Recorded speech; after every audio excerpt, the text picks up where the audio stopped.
Hi అండి. Welcome back to our channel ఇట్లు మీ ఐశ్వర్య. ఎలా ఉన్నారండి? అందరూ బాగున్నారా? మేము కూడా చాలా బాగున్నాము. ఇది సాటర్డే వ్లాగ్ అనమాట. మార్నింగే ఇంక ఇవాళ ఇడ్లీ పిండి ఉంది. సో ఇంక బ్రేక్ఫాస్ట్ ఇడ్లీ చేసేస్తున్నాను. ఇడ్లీలోకి చట్నీ చేస్తున్నాను అనమాట. నిన్న చేశాను కదా పల్లి టొమాటో ఇంకా కొత్తిమీర వేసేసి చట్నీ. ఆ చట్నీ అయితే చాలా టేస్టీగా వచ్చింది. సో ఈరోజు కూడా సేమ్ అదే చట్నీ చేసేస్తున్నాను. బాగుందన్నమాట.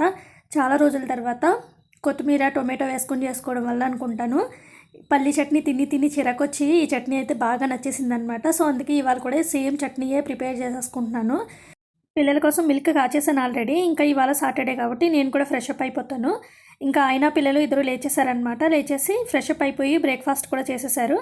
ఇప్పుడు నేను కూడా బ్రేక్ఫాస్ట్ చేసేస్తున్నాను. ఇడ్లీలు వేడివేడిగా ఉన్నప్పుడు తింటే బాగుంటుంది, కానీ ఎప్పుడు చల్లారిపోయిన తర్వాతే తింటానమాట నేను. నేనే కాదు, ప్రతి హౌస్ వైఫ్ కూడా చల్లారిపోయిన తర్వాత తింటుంది నాకు తెలిసి. అసలు మీరు వేడిగా తినొద్దు, లేట్గా తినండి అని మాకు ఎవరో చెప్పరు. అయినా కూడా లేట్గా తింటాము, ఇంకా చల్లారిపోయిన తర్వాత తింటామన్నమాట. అంటే పిల్లలకి హస్బెండ్కి పెట్టిన తర్వాత తిందాము అని అనుకుంటాం కదా. సో దానివల్ల ఇంకా చల్లారిపోతాయి ఆటోమేటిక్ అని. పిల్లలు తినిన తర్వాత తినడం వల్ల చల్లారిపోయిన ఇడ్లీలే తింటామన్నమాట. అంతేగాని మీరు తినొద్దు అని మాకు ఎవరో చెప్పరు. కానీ ప్రతి అమ్మ కూడా పిల్లలు హస్బెండ్ తిన్న తర్వాతే తింటుంది.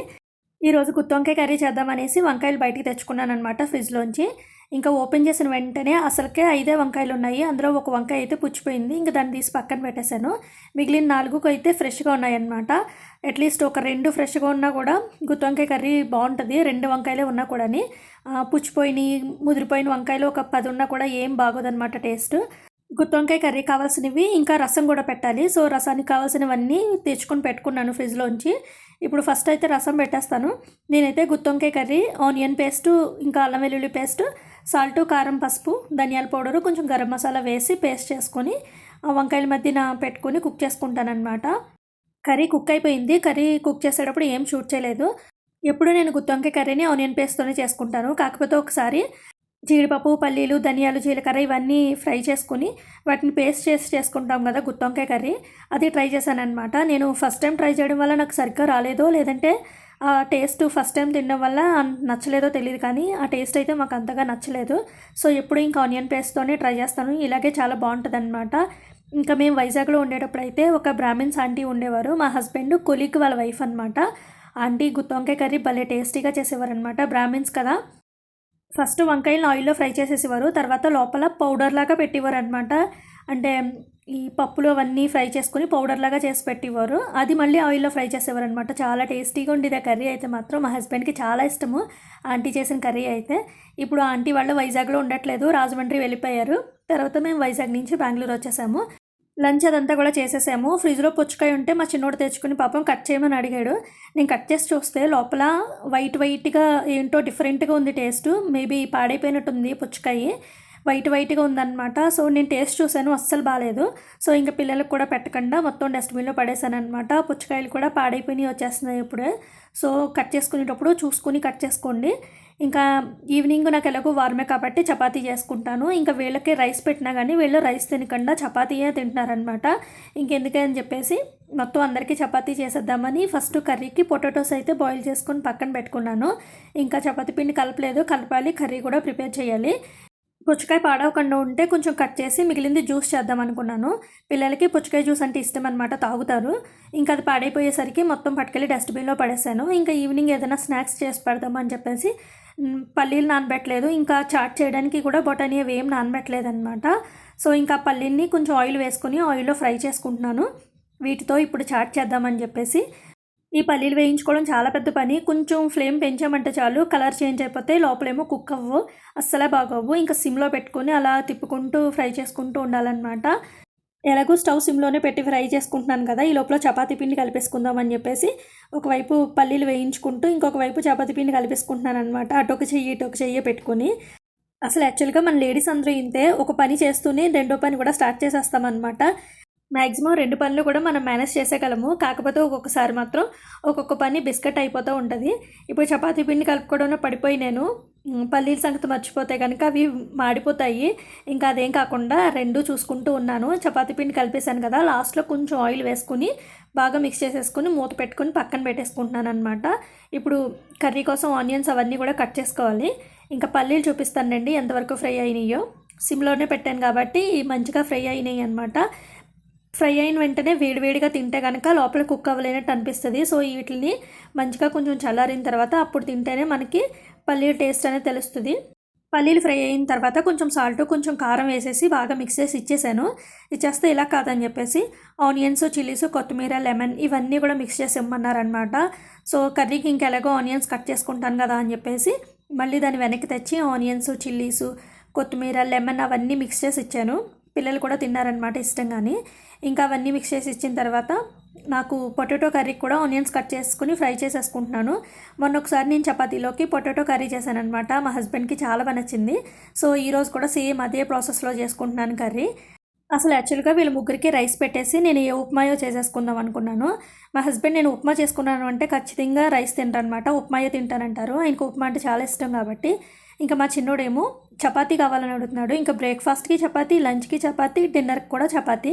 అంత చపాతీ నచ్చేసింది మా చిన్నోడికి. రోజు చపాతీ అడుగుతున్నాడు అనమాట.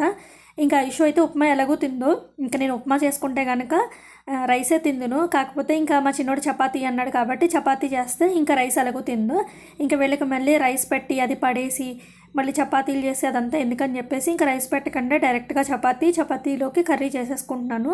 ఇంకొక వైపు కర్రీ కుక్ చేసుకుంటూ బొట్లో ఉన్న సామాన్లన్నీ కూడా సర్దేసుకుంటున్నాను అనమాట. ఇవన్నీ క్లీన్ చేసేసినవి ఆరిపోయినాయి. సో ఇంకా అవన్నీ సర్దేసుకుంటున్నాను. ఈ గిన్నెలు తోమడం కన్నా ఈ సర్దడమే పెద్ద పని అనమాట. ఇవి సర్దకపోతే ఏంటో బుట్టంతా నిండిపోయినట్టు, కౌంటర్ టాప్ అంతా ఫుల్ అయిపోయినట్టు అనిపిస్తుంది ఆ బుట్ట నిండా సామాన్లు ఉంటే.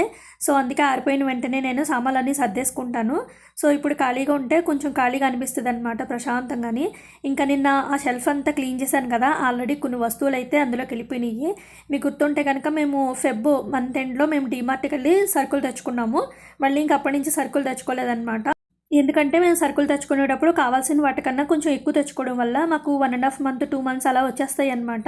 కొన్ని అయిపోతాయి. అంటే షుగరు, ఆయిల్, సాల్ట్ ఇలాంటివి అయిపోతే ఇంకా బిగ్ బాస్కెట్లో కానీ అమెజాన్లో కానీ ఆర్డర్ చేస్తారు. ఇప్పుడైతే బిగ్ బాస్కెట్లో కొన్ని సరుకులు అయితే ఆర్డర్ చేశారనమాట. సో వాటితో పాటు ఎగ్స్ కూడా ఆర్డర్ చేశారు. ఇంకా ఎగ్స్ ఏమవుతుందంటే పైన ఎగ్స్ అన్నీ బాగానే ఉంటున్నాయి, అడిగిన ఎగ్స్ మాత్రం పగిలిపోయి ఉంటున్నాయి. ఇప్పటికీ ఒక 4 times అనమాట అలా అయింది. అందుకని ఇంకా ఎగ్స్ వచ్చిన వెంటనే ఫస్ట్ అయితే బాగున్నాయా లేదా అని చెక్ చేసుకుంటున్నాను. ఒక 2 times నుంచి ఇలాగ చేసుకుంటున్నాను అనమాట. లేదంటే అడిగిన పగిలిపోయి మొత్తం అంటుకుపోయి ఆ ఎగ్ తీస్తుంటే అది కూడా పగిలిపోతుంది అనమాట, డ్రైగా అయిపోయి. సో ఇంకా ఎందుకని చెప్పేసి ముందుగానే చెక్ చేసుకుంటున్నాను. పగిలిపోయి ఉంటే కనుక ఇచ్చేస్తే రిటర్న్ పట్టుకెళ్ళిపోతాడు. ఇంకా పిల్లల కోసం న్యూటెల్లా ఆర్డర్ చేశారు. ఇంకా ఫ్రూట్స్ కూడా ఆర్డర్ చేశారు, ఆపిల్స్. తర్వాత బనానాస్ అయితే మార్నింగ్ వచ్చినాయి అనమాట. ఇంకా వాటితో పాటు కరాచీ రవ్వ, వెల్లుల్లి, తర్వాత గోధుమ రవ్వ కూడా ఆర్డర్ చేశారు. ఇవి వచ్చేసి నిమ్మకాయలు, ఇంకా ఆనియన్స్, ఇంకా పొటాటోస్ ఫ్రీగా వచ్చినాయి అనమాట. తర్వాత ఈ బ్రిటానియా కేక్స్ కూడా ఆర్డర్ చేశారనమాట. ఇంకా పిల్లలు అయితే ఆరెంజ్ బ్రిటానియా కేక్స్ ఉన్నాయి కదా, అవైతే ఇష్టంగా తింటున్నారు. సో అందుకనే ఇంకా వచ్చిన గ్రాసరీస్ అవన్నీ లోపల పెట్టేసుకుని చపాతీ పిండి మళ్ళీ ఒకసారి బాగా మిక్స్ చేసుకుంటున్నాను. చపాతీలు ఉండలు చేసి ఇచ్చేస్తే మా ఇష్యూ చేసేస్తుంది అనమాట. ఈ చపాతీ చేయడం ఈ మధ్య నాకు చాలా ఈజీ అయిపోయింది. ఎందుకంటే ఇది వరకు అంటే నేనే చపాతీ చేసుకుంటూ ఇంకొక వైపు కాల్చుకుంటూ చేసుకునేదాన్ని. వేడినీళ్ళకి చన్నీళ్ళు తోడు అంటారు కదా, సో అలాగా మా ఇష్యూ నాకు చిన్న చిన్న హెల్ప్లు అయితే చేస్తుందన్నమాట. అయితే చపాతీలు చేసేస్తుంది, లేదంటే నేను చపాతీలు చేసేస్తే తను కాల్చేస్తుంది. సో ఇంకా నేర్పించమని అడుగుతుంది. టీ పెట్టడం, ఇంకా మ్యాగీ చేసుకోవడం ఇవన్నీ కూడా నేర్పించమని అడుగుతుంది అనమాట. సో ఒకటి సరదాగా నేర్చుకుందామని అయితే ఇంట్రెస్ట్ చూపిస్తుంది. కుకింగ్ నేర్చుకోవడానికి అయితే ఇంట్రెస్ట్ చూపిస్తుంది. కానీ తను తాగిన వాటర్ గ్లాస్ అన్నా కూడా తెచ్చి కిచెన్లో పెట్టదన్నమాట, హాల్లో అలానే వదిలేస్తుంది. అలాంటి వాటికి మాత్రం అస్సలు ఇంట్రెస్ట్ చూపించట్లేదు. ఇంకా రెడీ అయిపోయింది చపాతీలు చేయడానికి. మా చిన్నోడేమో కొంచెం పిండి పట్టుకుని వెళ్ళి చిన్న చిన్న చపాతీల కింద చేసి కాల్చమన్నాడు. పెనం మీద ఖాళీ లేదు, తర్వాత కాలుస్తానని చెప్తే మస్కిటో బ్యాట్ ఆన్ చేసి అందు మీద కాలుస్తున్నాడు అనమాట. అది కూడా స్పూన్తో తిప్పుతున్నాడు. ఈ వీడియో ఎడిట్ చేస్తుంటే నాకు నవ్వు వస్తుంది, కానీ ఆ టైంలో అయితే నాకు చాలా భయం వేసింది అనమాట, అది ఎక్కడ షాక్ కొడుతుందో అని చెప్పేసి. ఇంకా డిన్నర్ అయిపోయిన తర్వాత ఇవాళ చోరీ 2 మూవీ చూస్తున్నాము అమెజాన్ ప్రైమ్లో. ఫుల్ హర్రర్ మూవీ అనమాట. ఎవరైనా చూసుంటే కనుక కామెంట్ చేయండి. చూడకపోతే కనుక చోరీ 1 చూసిన తర్వాత 2 చూడండి, అప్పుడే బాగా అర్థమవుతుంది. ఇక్కడితో అయితే వ్లాగ్ ఎండ్ అయిపోతుంది. ఎలా ఉందో కామెంట్ చేయండి. నచ్చితే ప్లీజ్ లైక్ చేసి సబ్స్క్రైబ్ చేసుకోండి. Thank you for watching.